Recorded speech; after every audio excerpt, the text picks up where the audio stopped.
We're back at 12 minutes after 7 right now, and this is the time where Ryan P.C. Trimble comes out of his little cubicle in the newsroom because we let him out. I'm very appreciative. And he comes in here to do the What's Trending segment. I think that's a appropriate way to Absolutely. phrase He's got a water dish in there. It's pretty good. His tie looks very good. grateful. You Am I are good? good I to put together go. today? You are good to go. Yes, brushed his hair. I did. Well, sort of.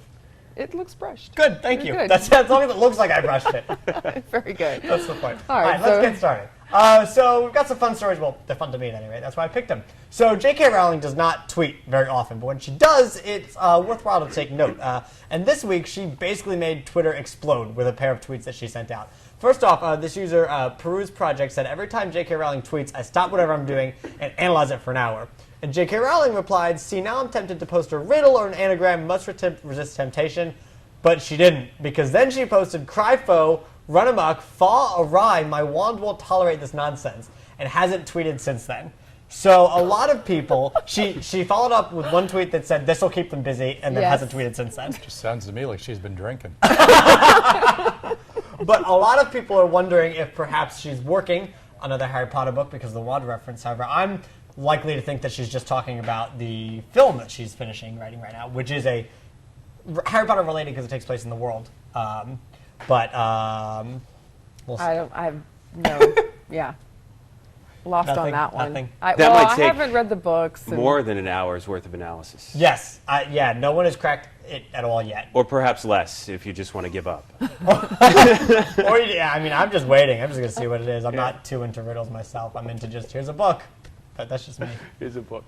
Here's a book. That's what I'm into. Well, if you like TV shows, we have another one we're going to talk about. Last week we talked about Dracula's Spoopy Castle. I'm bringing it back. Spoopy. Spoopy. And today we're going to talk about a spoopy TV show. Twin Peaks, the cult 90s weird drama soap opera thing, went off the air in 1991, but it is back come 2016. Now this trailer, which contains, it's a very weird trailer, and there's whole portions of it that are just black because it's David Lynch and he's a weirdo. This trailer was posted to the Showtime official YouTube account. Twin Peaks will return as a new limited series on Showtime in 2016. Now, you look kind of confused. I've never seen it. I've heard the title, but I've never seen the show, and I was just looking going, wow, that does look that looks like the 1990s. Yes, it went off air in 1991, and actually that first scene they were showing is actually one of the last scenes in the show where that girl who, she's murdered, but that's like the point of the show, so it's not a spoiler. She actually says to someone, we don't know who, she says, "I'll see you in 25 years." Oh. So it's kind of interesting that And somebody actually remembered that. well, the guy who wrote it remembered it, and they're bringing it back. Now it's going to be a third season. It's a limited 9 episodes, and David Lynch is directing everyone, so they will be very, very weird. That's spoopy. Yes, it's very spoopy, and they're going to re-air the first 2 seasons next year to catch everyone up.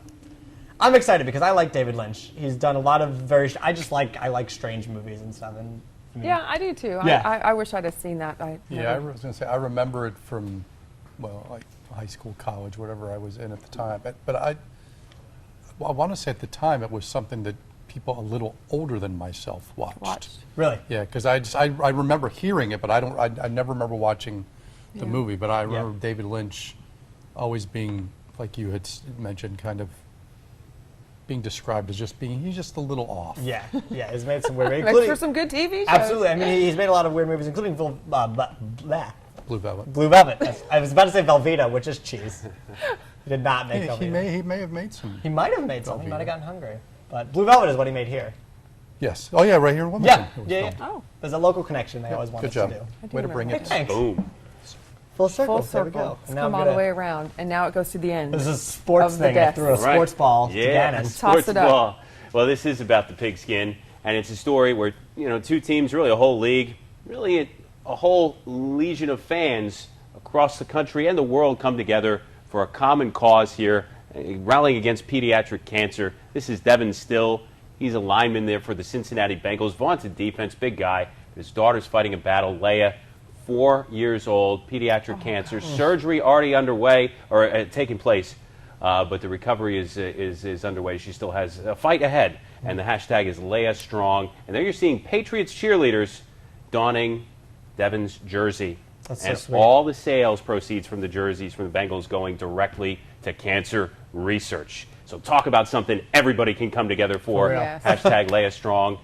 And we're sort of in the middle of a football week, so hopefully that hashtag continues to trend no matter what, right? Yeah. Even opposing football teams will get behind this one. Yeah. That's Yeah, it's great. nice, and I'm completely drawing a blank. The Saints coach Sean Peyton? Payton, he bought 1,000 of these jerseys. Wow. That's fantastic. Well, you know, whatever the equivalent. I'm not Wow. gonna, but yeah, he bought as soon as he heard the story, and he had even said, you know, we'll play you later this season, but football doesn't matter. He Yeah. said, I admire what you're going through, what your family's going through, and if this was just a way that I could help. And the nice thing was, this was a guy that wasn't even going to be signed to the regular squad by the Bengals, but they had said, we want to keep you to the practice squad so you can get the benefits. Oh, wow. So Yeah. That's all awesome. your medical bills will be paid for. So they did that, and now he has literally worked his way onto the main team. Well, good. So I mean, just all the way around, this story is Yeah. just, outside of the fact that his daughter has cancer, obviously, but it's Right, just yeah, such a yeah. positive and uplifting story. Absolutely. Yeah. That's Yeah, awesome. Wish her the best, wish him the best. Good stuff. Yep. Yeah, I like that. All right, we are at 18 minutes after 7 right now. We'll be back with more news and weather in just a moment.